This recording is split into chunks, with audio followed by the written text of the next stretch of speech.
All right, so in part two for this, and in the last video I say that I was going to split this lesson up into two videos, but I think I'm going to actually do 3 videos, and I'll share these 2 out, and then we'll push out the other 2, or the other one, excuse me, tomorrow, because I think this lesson is a little bit shorter, so it should be easy to get a good grasp on, but there's a couple things I want to specifically show without getting too deep into the other cases. So it's kind of a special case of what the third video will get into, which is angles between any 2 vectors.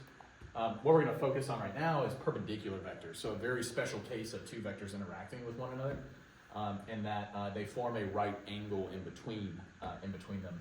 And I think in terms of the teaching notes, and that's what I kind of keep referring back to, that's over there.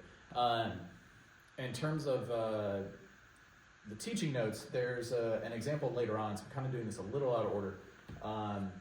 We have the 2 most basic 2-dimensional perpendicular vectors, which are the unit vectors I and j, which would result in 1, 0, and 0, 1. So these are my 2 unit vectors, I and j. And these 2 vectors, I again will run along the x-axis for 1 unit. J runs along the y-axis for 1 unit. And thus, I feel like there's no need to argue that this angle in between will be a right angle. And what I really want to kind of illustrate with this very, very specific example is that if I do the dot product between them, because remember the whole idea now is, how does dot products play a role here, specifically with lengths and angles, is if I do I dot j, I'll get 1 times 0, which is 0, 0 times 1, which is 0, I get a dot product of 0. And so it turns out that if the angle between 2 vectors is 90 degrees, so if I know that this angle between them is 90 if they start from that same origin, then the dot product of those 2 vectors will always result in a 0 value. Always. Didn't mention it too much in the last one, but I feel like I need to. Dot product, the answer is always a number. And so that number of 0 is what is so informative when we're looking at this, because when I do the dot product of vectors, that result immediately tells me that this is happening, which perpendicularity, I guess is a real word, is a very important property when it comes to matrices, vectors, and dealing with things a little bit later on. So that's why we're kind of building that foundation currently. So we have a big assumption at the very beginning of this kind of section, which is if I know that my 2 vectors are perpendicular, so let V and W, and I'll do the words because that kind of looks like a plus sign, let V and W be perpendicular. So we can come in with the assumption that they are perpendicular. The 2 vectors have a right angle that is being formed. Then I know that V dot W is equal to 0. I also know that W dot V is equal to 0 because it doesn't matter the order, since we're multiplying like components, these 2 things are true.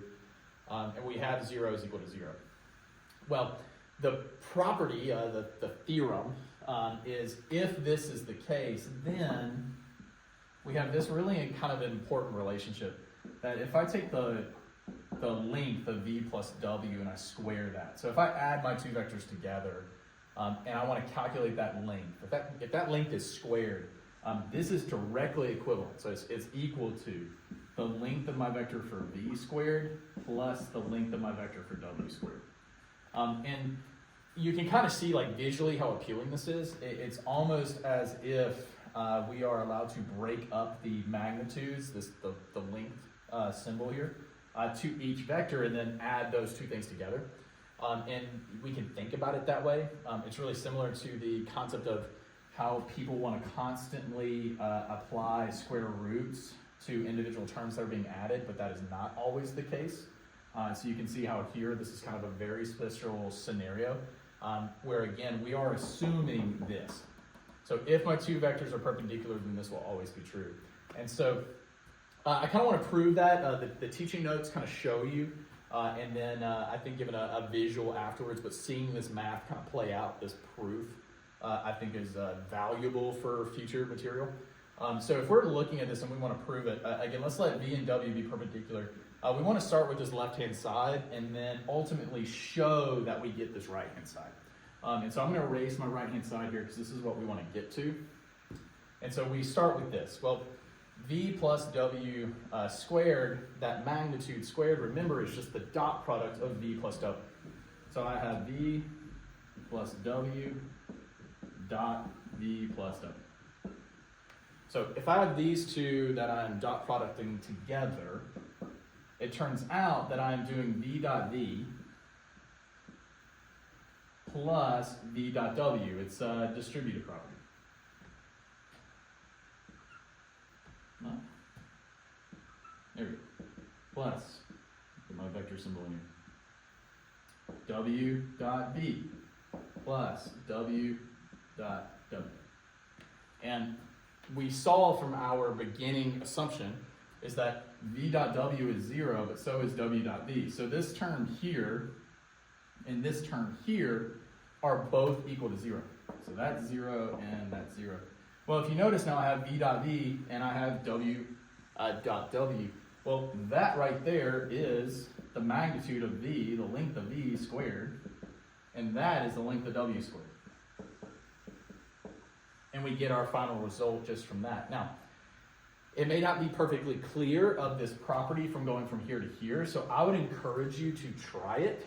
I would leave it kind of as a challenge to see if you can show that this and this are the same.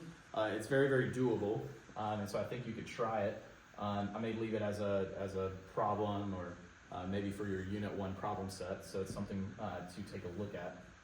But I would really encourage, like, maybe keep this as a two-dimensional vector and say V1, V2, W1, W2, and show how it can be broken apart that way with multiplication. Really kind of boils down to multiplying out like a quadratic. A lot of factoring, foiling, etc. But I think there's a visual that really kind of helps with this. This is kind of that algebra approach, which is if I know that my two vectors are perpendicular, we could sketch them. And so let's assume the most basic perpendicular. Let's say we have V going straight up, and let's say we have W going straight to the right. Well, V plus W is the diagonal in between them. This length of that vector is equivalent to, even if I added head to tail going the other direction. But notice that these would create a a perpendicular angle between them. So I know that these two vectors are perpendicular. It makes a right triangle. Well, the length of this side plus the length of this side squared is equal to the length of that side squared. The length of V squared plus the length of W squared is equal to the length of V plus W squared. And it turns out that when you're doing this, and this is why in this image, this is actually V minus W, or W minus V. I think you could do it either approach. But this is also true. The addition and subtraction both produce the same result. We can break it up. You can imagine, again, the square essentially makes that a plus. We can also see this with an example with numbers. So the textbook gives a couple other examples. I am focusing on example 3 in the textbook on page 11. That really kind of showcases this dot product of being 0. It's like, let's say I have two vectors. I have vector V is equal to 4, 2. I have vector W, which is negative 1, 2. If I want to do V dot W,